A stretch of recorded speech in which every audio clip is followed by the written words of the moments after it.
നമ്മൾ ധാരാളം കുട്ടികൾ പല പല തരത്തിലുള്ള ആയുർവേദ മരുന്നുകളും മറ്റെല്ലാം കഴിക്കുന്നുണ്ട് മെമ്മറി കൂടാനായിട്ട്.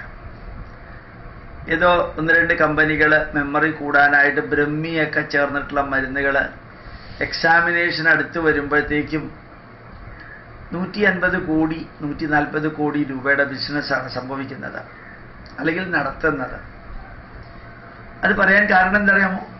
ഈ മരുന്ന് കഴിച്ചാൽ കുട്ടികളുടെ മെമ്മറി കൂടും, പഠിച്ചത് ഓർമ്മയിലുണ്ടാവും, പരീക്ഷയ്ക്ക് എഴുതാൻ സാധിക്കും, നല്ല മാർക്ക് കിട്ടും, എൻട്രൻസിന് പോകാൻ സാധിക്കും. ഇതൊക്കെയാണ് അതിൻ്റെ പുറകിലുള്ള ബിസിനസ് രഹസ്യമല്ല. വീട്ടിനകത്തുള്ള മാതാപിതാക്കളുടെ പ്രത്യേകിച്ച് അമ്മമാരുടെ ചിന്തകളിലെ രഹസ്യം അതാണ്.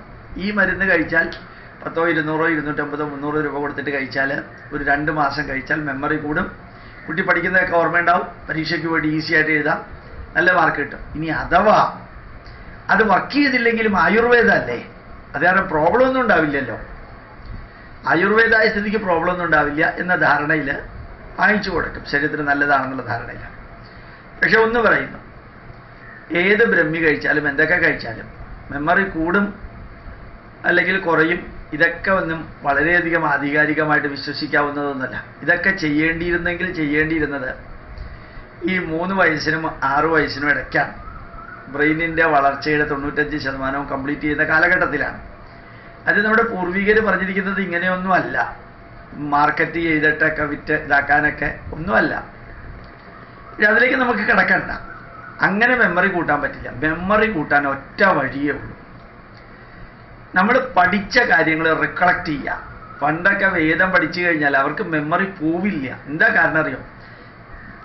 ഈ വേദത്തിൻ്റെ അക്ഷരങ്ങൾ ചേർന്ന വാക്കുകൾ ചേർന്ന വരികൾ അത് തലച്ചോറിനകത്ത് നെയ്തെടുത്തിട്ടാണ് നെയ്തെടുത്തിട്ടാണ് ഓരോന്നായിട്ട് തൊണ്ടയിലൂടെ വോക്കൽ കോഡിലെ വൈബ്രേഷനിലൂടെ വരുന്നത്. അപ്പോൾ പഠിച്ചതിങ്ങനെ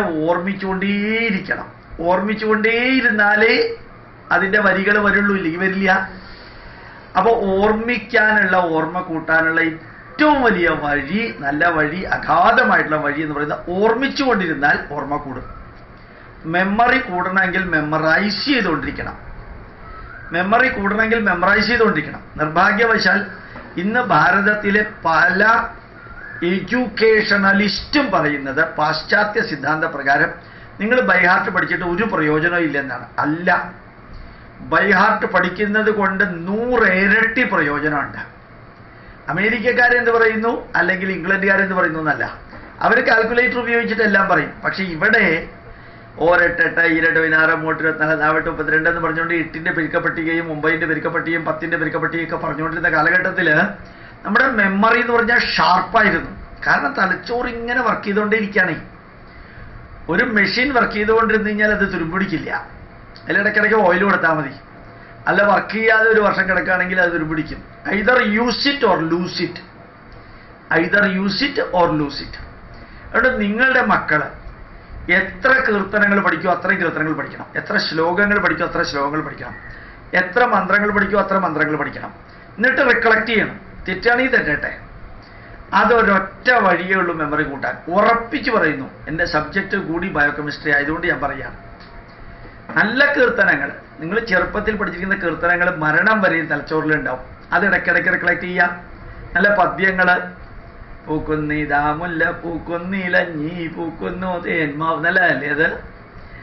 അത് മാത്രമല്ല, നോക്കമ്മേ എന്തോരു ഭംഗി, ആ പൂക്കളിങ്ങനെ പോകുന്നത് മേലോട്ട് പോകുന്നതാണ്.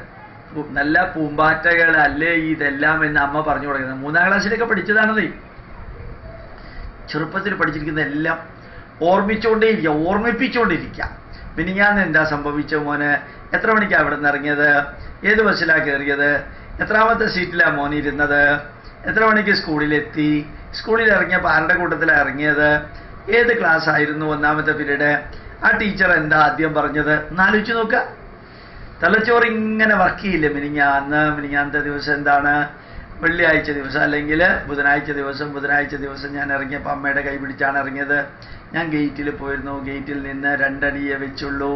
എന്നിട്ട് വണ്ടിയുടെ ഫ്രണ്ട് ഡോറിൽ കൂടിയാണ് കയറിയത്. അന്ന് വണ്ടിയിലുണ്ടായിരുന്നത് ഇന്ന ആളാണ്, ഞാൻ 3ാമത്തെ സീറ്റിലാണ് ഇരുന്നത്. ഒന്ന് ആലോചിച്ച് നോക്കാം. ഈ മന്ത്രങ്ങൾ റെക്കലക്ട് ചെയ്യാൻ എളുപ്പമാണ്. അങ്ങനെ നമ്മുടെ മെമ്മറി പവർ വളരെ കൂട്ടാം. കീർത്തനങ്ങൾ റെക്കലക്ട് ചെയ്യാൻ എളുപ്പമാണ്. നാമങ്ങളും കഥകളും റെക്കലക്ട് ചെയ്യാൻ എളുപ്പമാണ്. അതാണ് ഏറ്റവും എളുപ്പമുള്ളത്. ആ എളുപ്പത്തിലൂടെ ഏറ്റവും പെർഫെക്റ്റ് ആയിട്ടുള്ള മെമ്മറൈസേഷൻ നടക്കും. അപ്പൊ ഇന്ന് സന്ധ്യാസന്ദേശത്തിലൂടെ കൊച്ചനുജന്മാർക്കും കൊച്ചനുജത്തിമാർക്കും അവരുടെ മാതാപിതാക്കൾക്കും വേണ്ടി പറയുന്നു, നിങ്ങൾ നിരന്തരം കുറേ പാട്ട് പഠിക്കുക, കുറേ കീർത്തനങ്ങൾ പഠിക്കുക, കുറേ കഥകൾ പഠിക്കുക, കുറേ സംഭവങ്ങൾ വിശകലനം ചെയ്യാൻ പഠിക്കുക. എന്നിട്ട് ഏതൊക്കെ ദിവസം ഇത് സംഭവിക്കുന്നു എന്നുള്ളത് പറയുക. എന്നിട്ട് സ്കൂളിൽ സംഭവിച്ചതൊക്കെ അമ്മയുടെ മുമ്പിൽ വിവരിക്കുക. ഇങ്ങനെ കഴിഞ്ഞു പോയതും കണ്ടതും കേട്ടതും ചർച്ച ചെയ്തതും ചിന്തിച്ചതും പഠിച്ചതും ബൈഹാർട്ട് പഠിച്ചതും എല്ലാം അതൊക്കെ റിക്കളക്ട് ചെയ്യുമ്പോൾ 10 പൈസ ചെലവില്ലാതെ ഒരു സാധനവും വാങ്ങി ഒരു മരുന്നും കഴിക്കാതെ നിങ്ങൾക്ക് നിങ്ങളുടെ മക്കൾക്ക് മെമ്മറി കൂട്ടാൻ യാതൊരു ബുദ്ധിമുട്ടും ഇല്ല എന്ന് ഞാൻ പറയുന്നു. ശരിക്കും ഓരോ വിഷയവും ഞാൻ നിങ്ങളുടെ അടുത്ത് പറയുമ്പോഴും ഞാൻ 3ാം ക്ലാസ്സിൽ പഠിച്ച മുതൽക്കുള്ള സംഭവങ്ങൾ പറയാറുണ്ട്. 43 വർഷമായിട്ട് മുടങ്ങാതെ വേദം വായിക്കുന്നതിൻ്റെ റിസൾട്ടാണെന്ന് ഞാൻ ഉറപ്പിച്ച് പറയുന്നു നിങ്ങളോട്. 43 വർഷമായി, അതിലും കൂടുതലായി സിസ്റ്റമാറ്റിക്കായിട്ട് വായിക്കാൻ തുടങ്ങിയിട്ട് 43 വർഷമായിട്ട് ഋഗ്വേദം ഒരു 8-10 റൗണ്ട് വായിച്ചു കഴിഞ്ഞിട്ടുണ്ടാവും. എല്ലാ ദിവസവും രാവിലെ ഞാൻ വായിക്കാറുണ്ട്. ആ വായിക്കുമ്പോഴും അതിൻ്റെ സ്വരവും അതിൻ്റെ ശ്രുതിയും പഴയത് വായിച്ചതിൻ്റെ ഓർമ്മകളെല്ലാം നമ്മുടെ മെമ്മറിയെ അസാധാരണമാം വിധത്തിൽ സ്വാധീനിക്കുന്നു. ഏത് മരുന്ന് കഴിക്കുന്നതിനേക്കാളും നല്ലത് ഇതാണെന്ന് കൂടി ഓർമ്മിക്കാൻ സാധിക്കട്ടെ. പ്രണാമം, നമസ്കാരം.